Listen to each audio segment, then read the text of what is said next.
Well, welcome everyone, and we're going to continue with the first session of this Congress after the inaugural lecture. My name is Joan Sabater, and I'm coming from Loma Linda University in California, and it's for me a privilege to be here, and I have the responsibility of chairing this session. The session is entitled Metabolic Syndrome and Risk Factors for Cardiovascular Disease. There are two presentations, and there's going to be a short session of questions and answers at the end of each presentation, or we can do probably at the end of the two presentations. So the first speaker today, with the title of Olive Oil and Metabolic Risk, is by Dr. and Professor Pilar Gallard Castillon.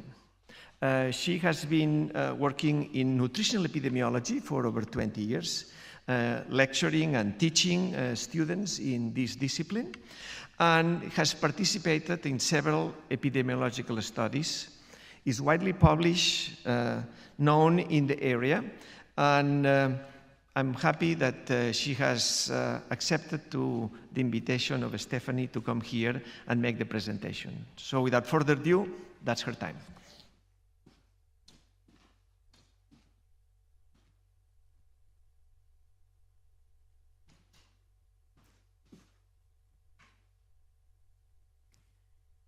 Buenos días a todos.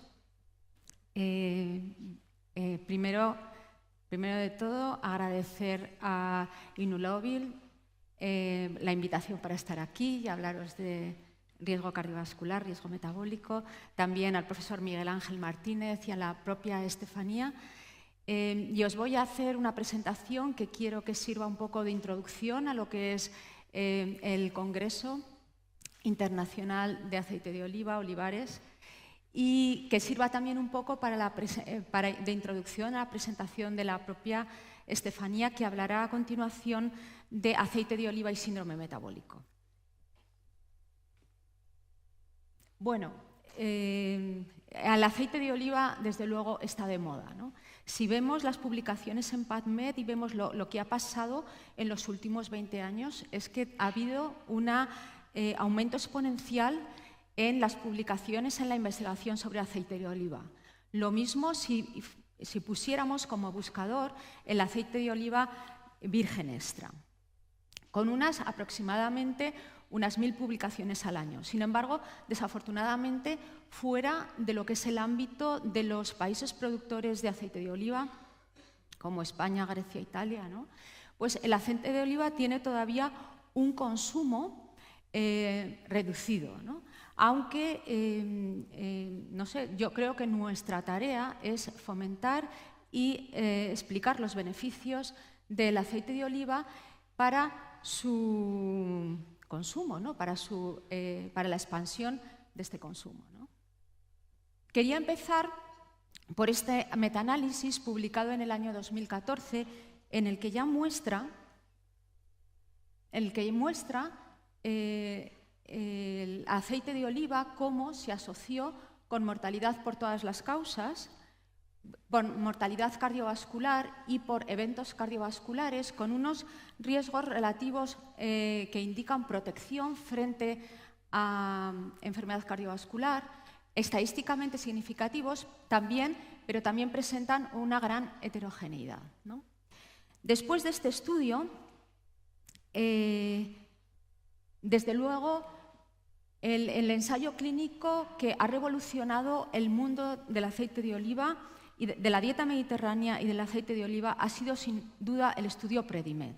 En el estudio PREDIMED lo que nos enseñó es que la dieta mediterránea suplementada con aceite de oliva disminuía el evento combinado de mortalidad y por enfermedades cardiovasculares e incidencia de infarto y stroke, se asoció con una disminución importante del riesgo, estadísticamente significativa, cuando se comparó con una dieta control. Podemos decir que hubo un antes y un después de este estudio. También Las grandes cohortes americanas, como el Nurses Health Study, el Health Professional Follow Study, publicaron sus resultados en aceite de oliva. En concreto, aquí vemos cómo la isosustitución de diferentes grasas por el aceite de oliva mostraba los beneficios del aceite de oliva para enfermedad cardiovascular, para enfermedad coronaria, para stroke. Cuando vemos, o por lo menos cuando yo veo estos estudios, siempre me pregunto, bueno, ¿hasta qué punto aquí no estamos viendo nivel socioeconómico, ¿no? ¿Hasta qué punto aquí no estamos evaluando algo más que el aceite de oliva? Con lo cual, yo considero que es muy importante presentar estudios que se hacen en los propios países mediterráneos, donde se usa de forma habitual el aceite de oliva para cocinar o para aliñar o para freír, ¿no? Así que nos embarcamos en este estudio donde analizamos 3 cohortes españolas, en concreto el Aragón Workers Health Study, el AUS, el SUM Project y el estudio EPIC, para estudiar cómo se asociaba el consumo de aceite de oliva con el bajo riesgo cardiovascular, y así lo publicamos. Aquí he traído la tabla para los datos del EPIC con 40.000 participantes, en el que veíamos sobre todo una disminución del riesgo para el stroke incidente con un consumo de aceite de oliva entre 20 y 30 gramos día. Y también intentamos hacer a lo mejor un pasito más allá, viendo si era el aceite de oliva virgen extra el que se asoció a mortalidad, y así lo publicamos un poquito más tarde. Aquí les presento datos de mortalidad total en los que vemos que el aceite de oliva se asoció con menor mortalidad total, que fue estadísticamente significativo, y con una P de tendencia lineal también estadísticamente significativa. También en este artículo presentamos datos de enfermedad cardiovascular, pero ya con menos efectivos.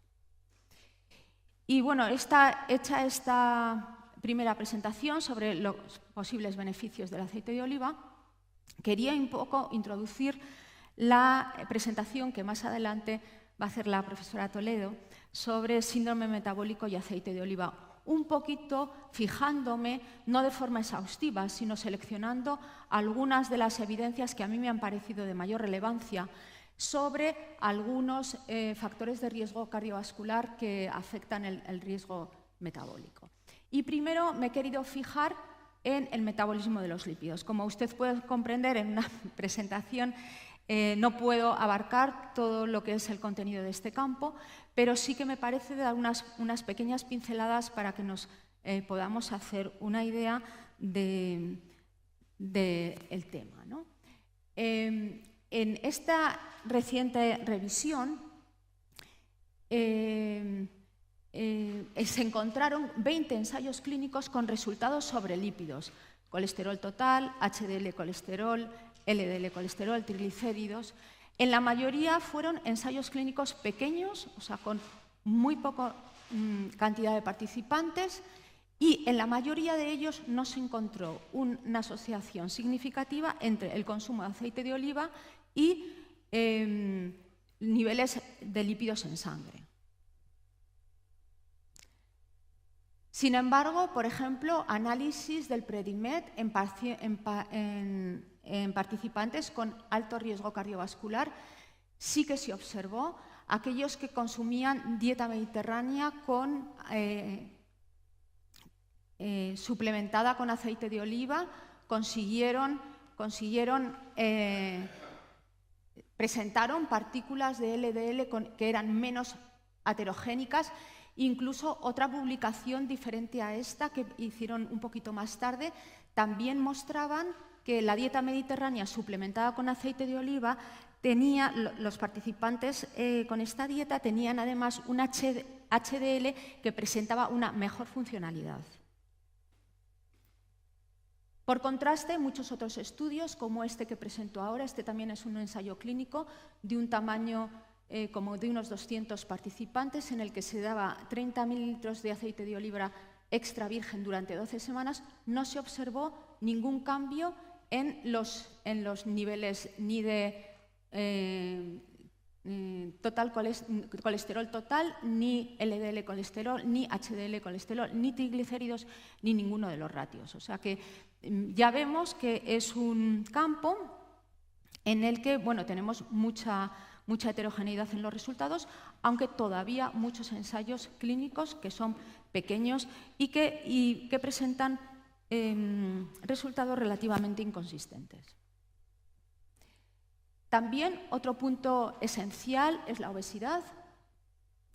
Aquí tenemos a mí me parece muy relevante este estudio. Se trata de un subanálisis del Predimed, en el que a los 5 años la dieta mediterránea enriquecida con aceite de oliva no se asoció a diferencias en el peso. Hubo una disminución de 0,41 en el IMC, que no alcanzó la significación estadística, y que podemos decir que esto apoyaría la recomendación de no restricción de gases saludables para mantener el peso corporal. Y yo creo que este es un mensaje que se mantiene y que hasta que de momento no podemos mantener. Y traigo aquí otro trabajo que a mí me parece muy interesante, que es un metaanálisis de ensayos clínicos controlados en participantes que tenían hígado graso de origen no alcohólico. Entonces, un metaanálisis de los ensayos clínicos, el dar aceite de oliva en estos participantes se asoció con una disminución del IMC, una disminución que fue estadísticamente significativa. También se asoció con una disminución en el perímetro de la cintura que no alcanzó la significación, ¿no? Si ya nos avanzamos en el metabolismo de la glucosa, también tenemos grandes aportaciones. Por ejemplo, este metaanálisis mostró que el aceite de oliva se asocia a prevención de la diabetes mellitus tipo 2 en el metaanálisis, tanto el riesgo de diabetes como la disminución de glucosa, fasting glucose, o sea, de la glucosa, niveles de glucosa en ayunas, ¿no? En otro metaanálisis también se presenta el efecto del aceite de oliva sobre la diabetes tipo 2, con unos riesgos que fueron protectores e estadísticamente significativos cuando se compararon categorías extremas, y también cuando la variable se estudió de forma continua por 10 gramos día de consumo de aceite de oliva. Si vemos aquí pues cómo los diferentes alimentos se fueron asociando a diabetes mellitus tipo 2, encontramos aquí el aceite de oliva, aquí muy abajo, justo pues ya con los cereales integrales, tanto cuando se valoró como en diferentes categorías, como se valoró en la respuesta continua, ¿no? Siempre, pues tenemos ahí el aceite de oliva entre los alimentos que mejoran o previenen la diabetes mellitus tipo 2. Y otro metaanálisis, también relativamente reciente, vio que el consumo de aceite de oliva se asoció a una disminución del 22% en el riesgo de diabetes tipo 2, alcanzó la significación estadística por cada 25 gramos día de consumo, aunque todavía consideramos que el número de estudios fueron limitados. Y finalmente, ya quería hablar un poquito de la presión arterial, la asociación entre el aceite de oliva y la presión arterial. Hay por lo menos 7 ensayos clínicos con resultados sobre presión arterial. La mayoría, como nos pasaba con el colesterol, son de pequeño tamaño, aunque también la mayoría han presentado resultados significativos e inversamente relacionados, o sea, de prevención. No se hizo metaanálisis, por eso no les puedo presentar aquí datos combinados. Quería traer este artículo que me pareció relevante. 51 mujeres con sobrepeso que durante 9 semanas estuvieron en la rama de exposición al aceite de oliva virgen extra, con una dieta restringida en energía y grasa normal, más el aceite de oliva, y se encontró disminución del peso corporal, disminución del IMC, disminución de la grasa corporal. No hubo diferencias en cuanto a presión arterial sistólica, pero sí que las hubo para presión arterial diastólica. Así que podemos decir que el consumo de aceite de oliva en este ensayo clínico se redujo tanto la grasa como la presión arterial diastólica. Finalmente, en un network metaanálisis se compararon los diferentes tipos de aceites de oliva y se llegó a la conclusión de que no se observaron diferencias entre los diferentes tipos de aceite de oliva cuando se comparaba con el aceite de oliva refinado, ni para colesterol total, ni para HDL colesterol, ni para triglicéridos, ni para presión arterial diastólica. Sin embargo, el aceite de oliva con alto contenido fenólico redujo el LDL colesterol comparado con los de bajo contenido fenólico, y el aceite de oliva con alto y bajo contenido fenólico bajaba la presión arterial sistólica respecto al aceite de oliva refinado. Espero que esto haya sido una buena introducción para la próxima charla de la profesora Toledo, pero surgen indudablemente muchas cuestiones. Primero, que queda por delante mucha investigación. Hay, por ejemplo, para explicar la heterogeneidad de los resultados, porque tenemos ensayos clínicos muy pequeños en algunas de nuestras preguntas de investigación. También porque nos tenemos que preguntar sobre la dosis-respuesta del aceite de oliva y estos factores de riesgo. También nos tenemos que preguntar de la influencia del aceite de oliva en la aterosclerosis subclínica, y no solo en la formación de placas, sino también en que la placa de ateroma se desprenda y dé lugar al evento cardiovascular. También tenemos un campo muy interesante en la comparación de los tipos de aceite de oliva y, finalmente, en el estudio de los mecanismos de acción, que sin lugar a duda en este congreso se va a tratar ampliamente y nos va a iluminar mucho sobre estas cuestiones. Muchas gracias a todos.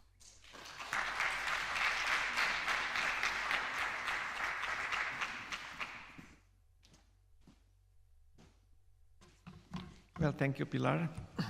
As I said earlier, it's going to be the questions and answers after the second presentation, with the title of Olive Oil Consumption, Adherence to the Mediterranean Diet and Metabolic Syndrome. The presenter is Dr. Estefanía Toledo. She is the chair of the scientific committee of this Congress, professor of public health at the Universidad de Navarra, and she has been involved in a few epidemiological studies, quite well known in Spain and all over the world. One is the SUN study. Later, she was involved in the PREDIMED, and now is actively involved in PREDIMED Plus. So without further ado, Stephanie, now is your time.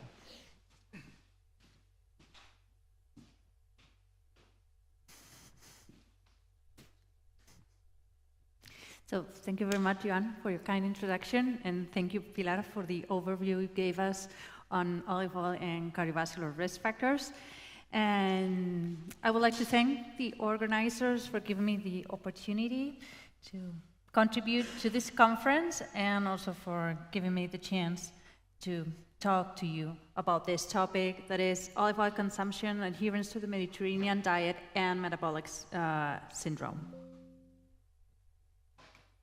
Okay, so I've structured my presentation according to some questions that may arise concerning this title for this talk. So first of all, what's the metabolic syndrome? So the metabolic syndrome is a cluster of commonly co-occurring metabolic risk factors. These factors are lipid disorders such as high triglycerides and low LDL cholesterol, but also visceral adiposity, insulin resistance, and hypertension. According to the harmonized definition of the metabolic syndrome, for someone to qualify as having metabolic syndrome, this person needs to meet at least 3 of these criteria for high triglycerides, low LDL cholesterol, high visceral obesity, some degree of insulin resistance, and high blood pressure with this. Okay, so with this cutoff points that we have here, which sometimes are different for men and women, and in other cases they are the same. Some of you might have never heard about the metabolic syndrome. So why is this important at all? So the metabolic syndrome doubles the risk of having a cardiovascular disease event. It multiplies ×5 the risk for developing type 2 diabetes, and it increases by 70% the risk of having a sudden death. So it has some very important health consequences. Okay, so we know what it is, we know that's important, but is this frequent at all? Is this a frequent disease? Is this a rare disease? So it has been estimated that about 1 out of every 4 persons in the world has metabolic syndrome. And as for Spain, in this very interesting work that was led by our previous speaker, Pilar Guayar, they estimated in representative sample of Spanish adults that 23%, around 23% of the population might have metabolic syndrome. So again, that means that 1 out of every 4 or 5 people in Spain meets the criteria for metabolic syndrome. Okay, so, and what about the Mediterranean diet? Can it play any role for the prevention of metabolic syndrome? So, for those of you who are not into the field of epidemiology, I'm going to give you some very basic concepts, 101 epidemiology, so that we understand what we're talking about. So we have different types of studies, and from bottom to top, we assume that the causal inference gets better as we climb up this pyramid. So for today's presentation, I'm going to focus on these 2 types of studies, the ones that provide better or at least higher causal inference. And what's the difference between these 2, between the cohort studies and the randomized trials? So in the cohort studies, the researchers just observe what's happening. So they look at people, they collect information of people, they see what happens to these people later on, but they do not tell these people to change their behaviors. Whereas in randomized trials, it's the researchers who determine who is going to have one or another exposure. Okay? So we're going to focus on these 2. And then, as Professor Franco mentioned earlier today, we can think of different types of prevention. One of these is the primary prevention, which means preventing the occurrence of the disease. And then we also have tertiary prevention, which is about preventing the consequences of a given disease. So I'm going to give a quick overview on the potential role of the Mediterranean diet at these both stages. Let me start with what happens before the development of metabolic syndrome. Can the Mediterranean diet help prevent the development of metabolic syndrome? So I'm going to start with the observational studies. Okay. So this was the very first study, prospective study published on this topic in the Sun cohort some years ago, and it was observed that those people who better adhered to the Mediterranean diet had a significantly lower risk of developing metabolic syndrome. That is, those who better adhere to it have a lower risk of developing it, so eventually the Mediterranean diet may help prevent this condition. What was published afterwards? So in this other study, which was conducted in France, they also observed that when the Mediterranean diet was assessed with a Mediterranean diet score, this one is the Mediterranean diet score, this is the Mediterranean style dietary pattern score. In these two cases, the higher the adherence to the Mediterranean diet, the lower the risk of developing metabolic syndrome.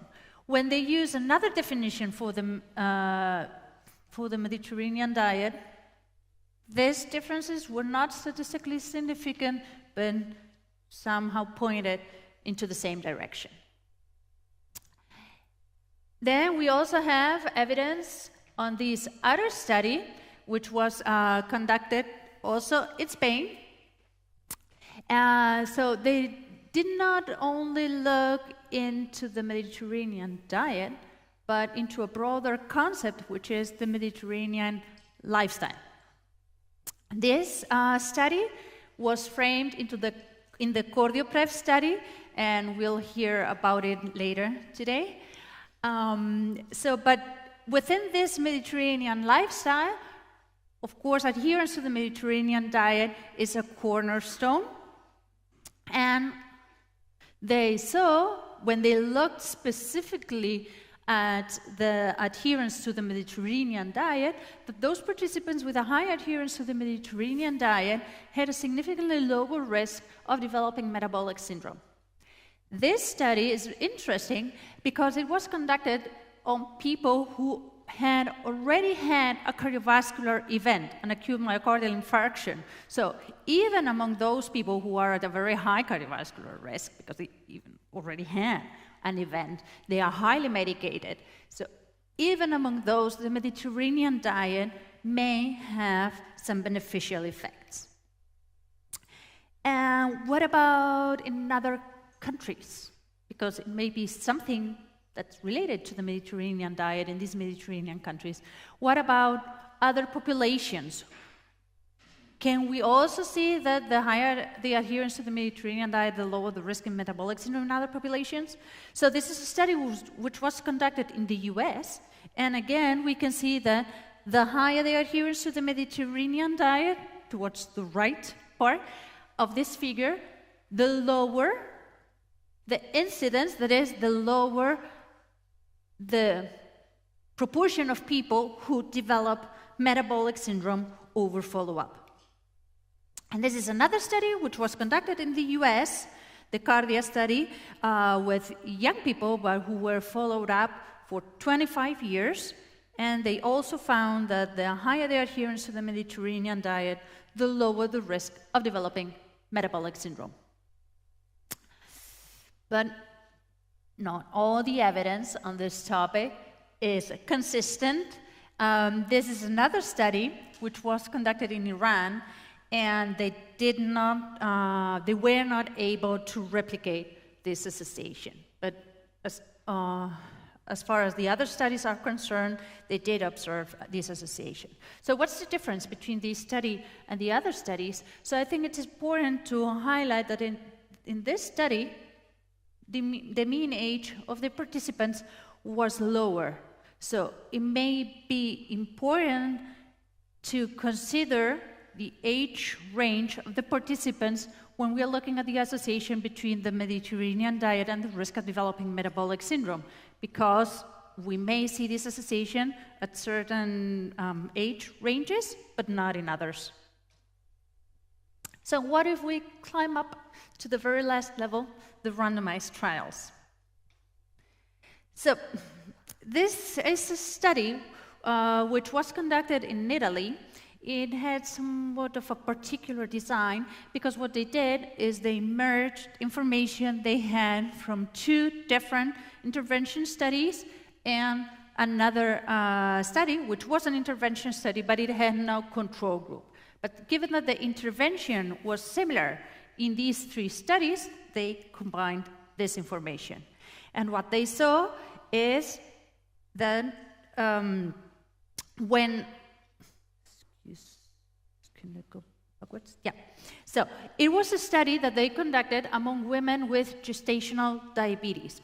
Gestational diabetes is this regulation of the glucose metabolism that happens when a woman is pregnant. That's why it's called gestational diabetes. And it was an intervention that was conducted during the first trimester of the pregnancy, and they promoted the consumption of extra virgin olive oil and nuts among women in the intervention group, and they told women to limit their consumption of olive oil and nuts in the control group. And what they saw is that 3 years after their pregnancy, those women who had been allocated to the intervention group, that is, who received the advice to increase their consumption of olive oil and nuts, they showed a significantly lower risk of developing metabolic syndrome. In the previous talk, Professor Guayar introduced the PREDIMED trial. In the PREDIMED trial, we randomly allocated people to consume a Mediterranean diet supplemented either with extra virgin olive oil or nuts, or to a 3rd group who was advised to adhere to a low-fat diet. What I present in this slide is the presence, the prevalence, the percentage of people who qualified as having metabolic syndrome during follow-up. As we can see is that in all the groups, the prevalence of metabolic syndrome increased over follow-up, but the prevalence was always higher in the control group, which is represented with a darker bar. But the intervention was not associated to a lower risk of developing metabolic syndrome. But I'll come back to this same study when we now move on and talk about what happens after someone has developed metabolic syndrome. Could the Mediterranean diet be helpful for those people who already have metabolic syndrome? And again, we are going to focus on the upper part of the pyramid, starting with the observational studies. This is a study that looked at the association between adherence to the Mediterranean diet and the risk of death, and specifically cardiovascular death, among people who already have metabolic syndrome. So all had metabolic syndrome at study beginning, and they looked at the risk of dying depending on their adherence to the Mediterranean diet. Those who had the lower adherence to the Mediterranean diet are represented in the red line here. Those with a medium adherence are represented with the green one, and those with the highest adherence to the Mediterranean diet are represented with the blue line. And as we can see here, both for all-cause mortality and specifically cardiovascular mortality, those with a lower adherence to the Mediterranean diet had a higher risk of dying. And what about randomized trials? So here we have 2 different studies.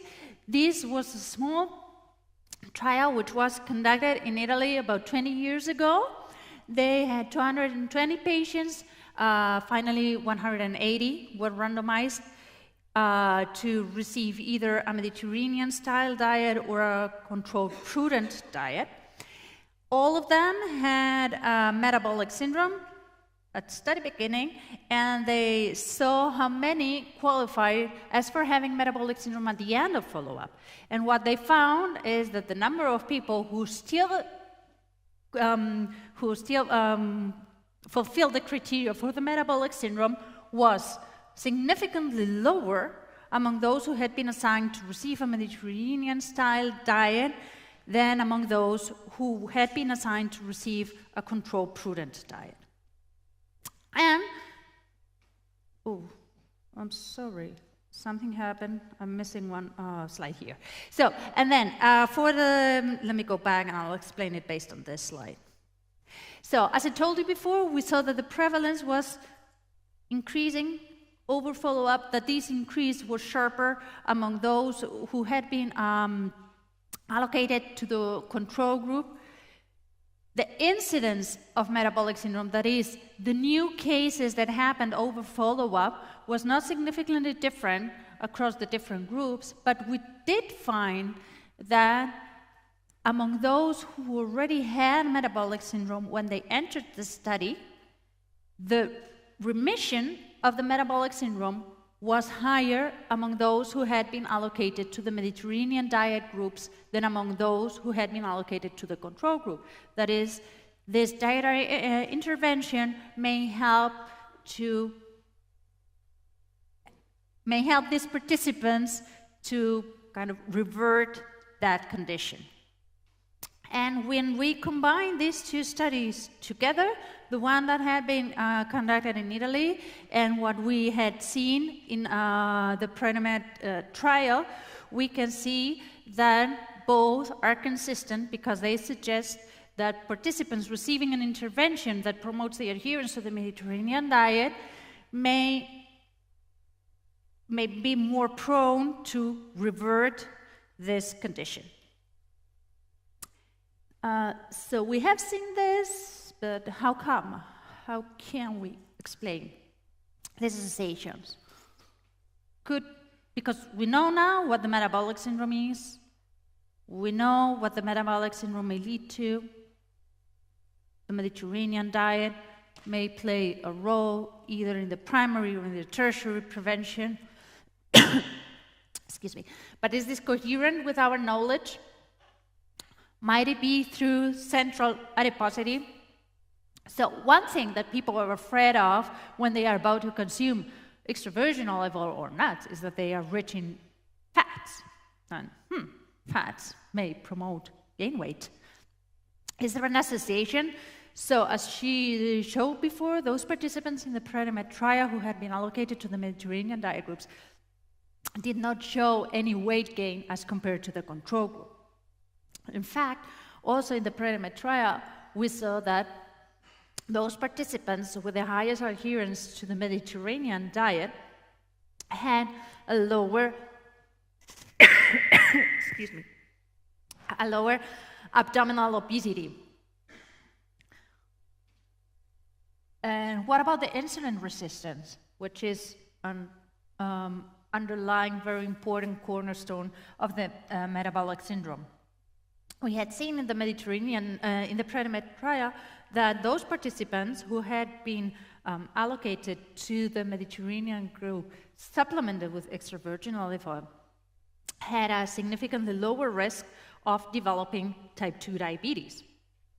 But also, when we looked into the data as an observational study using information on diet collected yearly during follow-up, so we looked into what they were eating year after year in the study, we saw that those participants who had a high adherence to the Mediterranean diet had a lower risk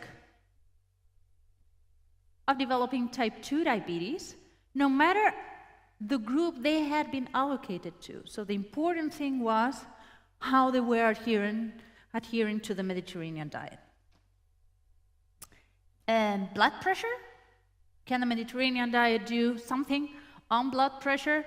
So in Predimed, what we saw is that participants in all three groups decreased their blood pressure levels over follow-up, both for systolic in the upper part of the graph and diastolic, the lower part of the graph, blood pressure. But interestingly, the decrease in systolic blood pressure was steeper, sharper for those who had been allocated to the Mediterranean diet groups. That means that the Mediterranean diet may contribute to lowering systolic blood pressure.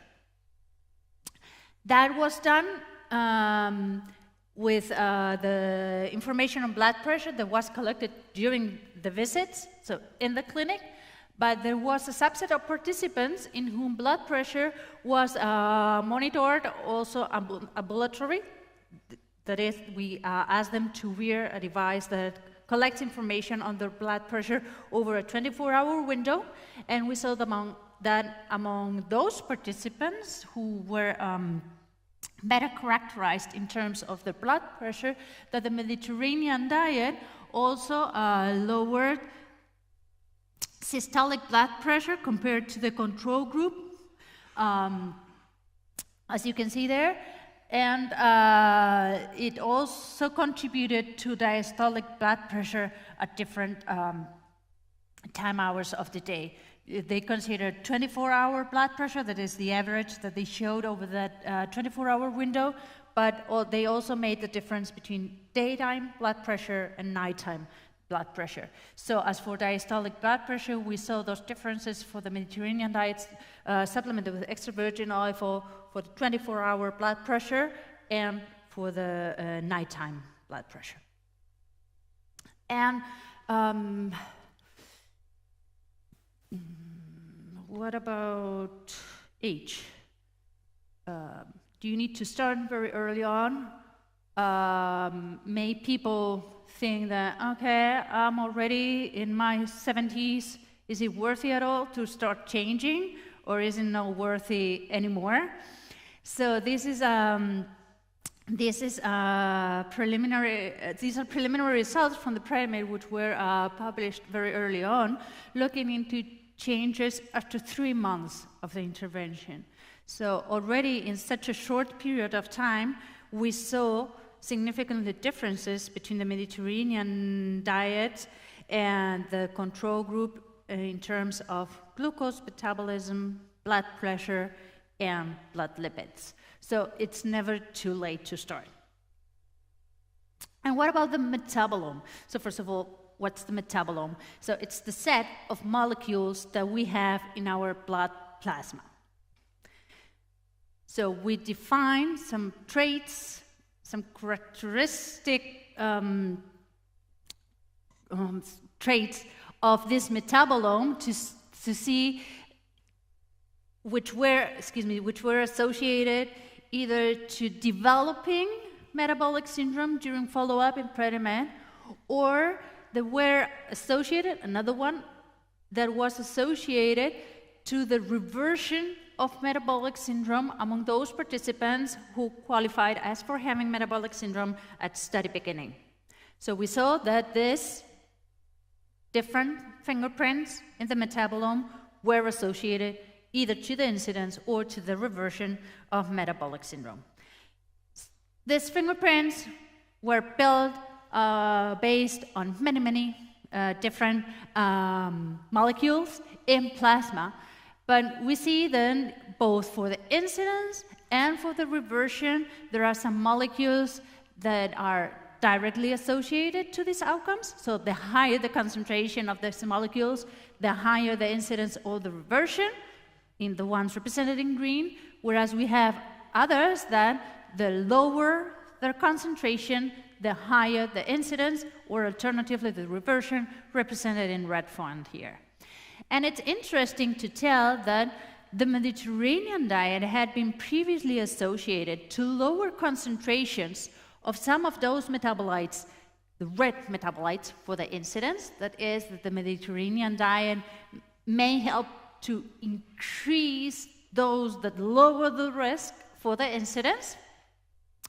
And some of those also to increase those who help revert the metabolic syndrome. Okay? So they have beneficial effects on those metabolites,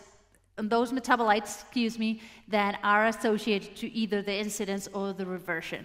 And it was also observed that the Mediterranean diet helped to decrease some of those metabolites that were associated to a higher risk of developing metabolic syndrome. So one of the explanations that we may have for the potential effect of the Mediterranean diet on the risk of developing metabolic syndrome or on the risk of reverting it may be explained by these changes in the metabolome.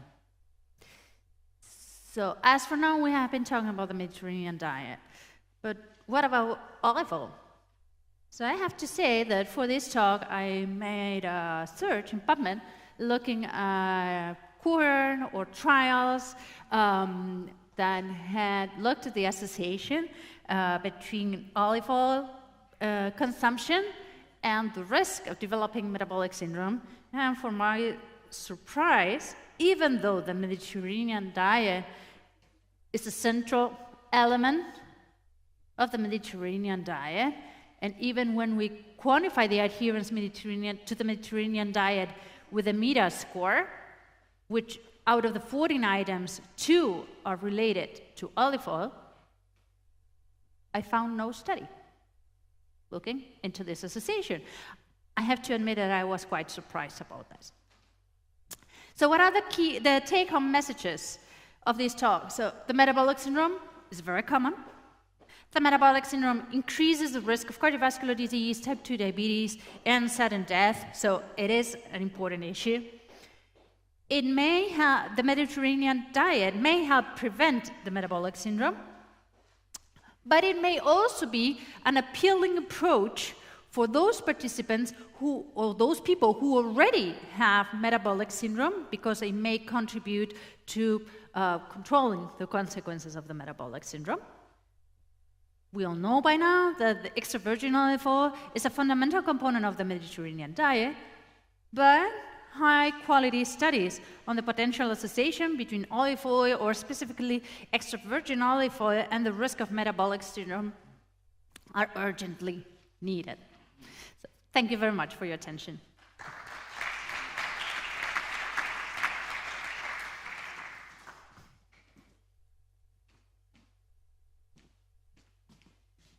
Well, thank you, Stephanie.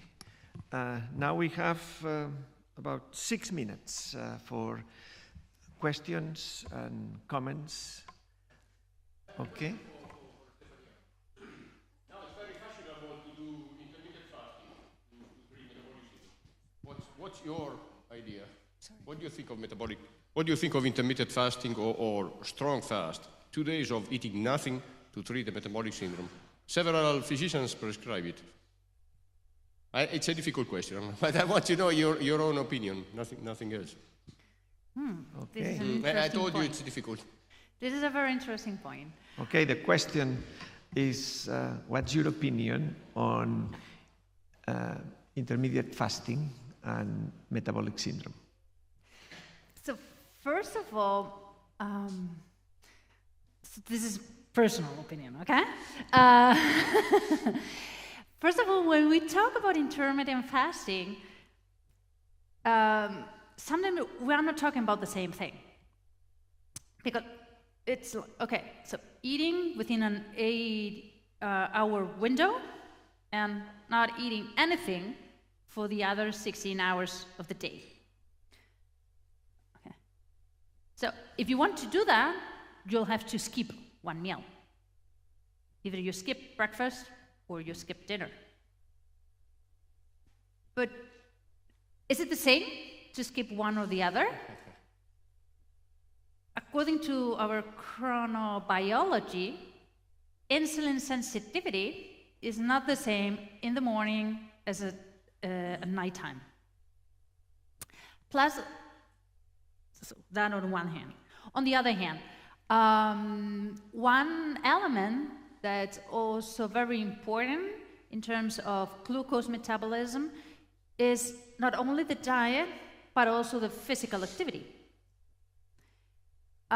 Usually people are more active during daytime, in the mornings, than during nighttime, especially in Mediterranean countries where we're used to having late dinners and they go straight to bed. So, whereas after breakfast, you usually are more active. So the same meal, if we eat it during the mornings or if we eat it nighttime, may have differential effects, not only because the diet itself, but also because of our response to insulin, but also because of the physical activity that we may be involved in after having one or another meal. And then, as a third piece of thought, so I know people who do intermittent fasting, but then they say, oh, but what I eat within the other 8 hours, I just kind of eat a lot during those 8 hours because I know that I'm going to fast for 16 hours. Hey, come on, that's not the point of the intermittent fasting, because you cannot just have lots of sugar-sweetened beverages and chips during those 8 hours and burgers and then fast for 16 hours. That may be even worse than having a balanced diet eating over a 10 or 12-hour window. So it's not only about fasting, but also about what you eat when you do not fast. So I think that when we look into the literature on intermittent fasting, these are some questions that have not been completely addressed yet. So, but as for metabolic syndrome specifically, since insulin resistance is a fundamental element of the metabolic syndrome, I think that everything that could contribute to a better glucose homeostasis would help prevent, both as primary and tertiary prevention of the metabolic syndrome. So, of course, having lighter dinners may be better because of our response to glucose after those meals.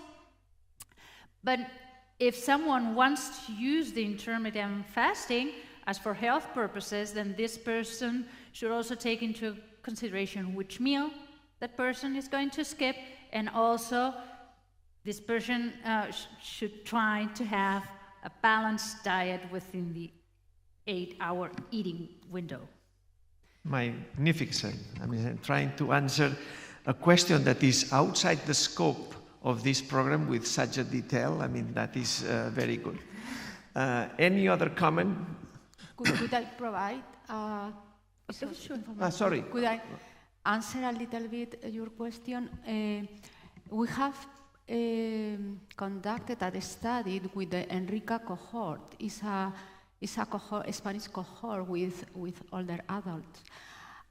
We saw, we studied the distribution of the energy intake throughout the day, the energy at breakfast, the energy at lunch and at dinner. And we found that 6 years later, those with lower consumption of energy at dinner was related with a lower incidence of the metabolic syndrome. It's not exactly your question, but it's related with chronobiology. And I will be glad to provide you with that paper that I think is very related with your question. Thank you. Okay, thank you. So for those of you who are not from Spain, we have a saying that is, you should have breakfast as a king, eat as a prince, and have your dinner as a bachelor. So maybe there's some science behind that word too. Well, at Loma Linda, we did studies on these specific things that you are mentioning. Yeah, but anyway, we have to give the... So first of all, thank you both presenters, the wonderful lecture. I have a question for Dr. Toledo. You were elaborating a little bit about possible mechanism of the Mediterranean diet. You mentioned rightly the effect on the adiposity, insulin resistance, blood pressure. So my question is, do you think or you suggest the Mediterranean diet would be good also for somebody who has just high blood pressure? Or, in other words, are these effects connected? So the Mediterranean diet does good just because by reducing adiposity, there is a connection with insulin resistance and then a connection with the blood pressure. So what do you think? It's an effect that's all interconnected, or it's specific towards the high blood pressure, just as an example? So thank you for this question. So there are several studies that have assessed the association between the adherence to the Mediterranean diet and blood pressure, either looking into blood pressure control or even the incidence of hypertension. Of course, adiposity may be one important mediator, but I think that there are other important mediators in this association, and that not everything is explained just by changes in adiposity.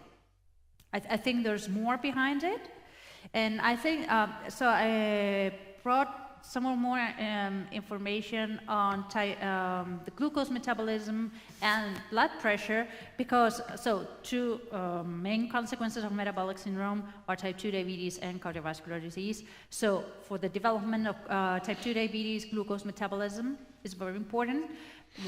So that's why it's important to see also the potential benefits of the Mediterranean diet on blood sugar control. But one of the major risk factors for cardiovascular disease, which includes acute myocardial infarction and stroke, is blood pressure. So that's why I think it's important the potential room for the Mediterranean diet to help control blood pressure. Thank you.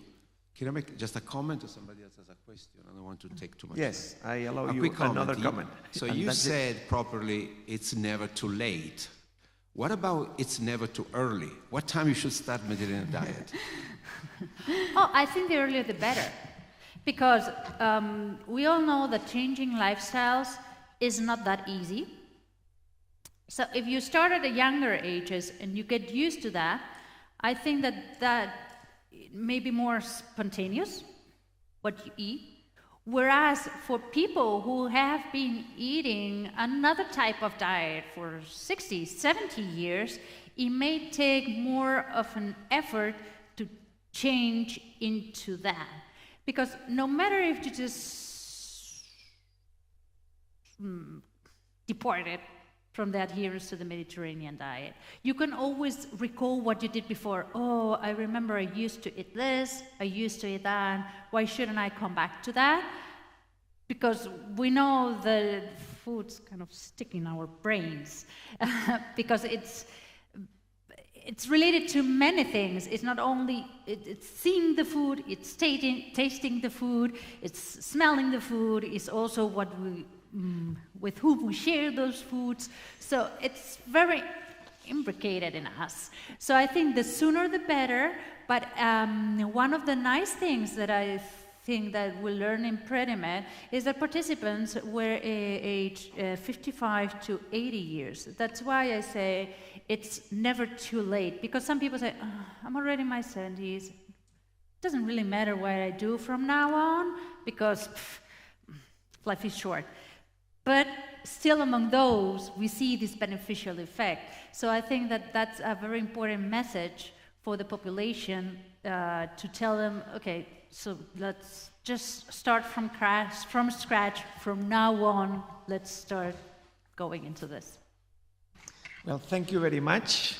I think this is the end of this session, and we have now a break, and we will reconvene at 11:15. Thank you.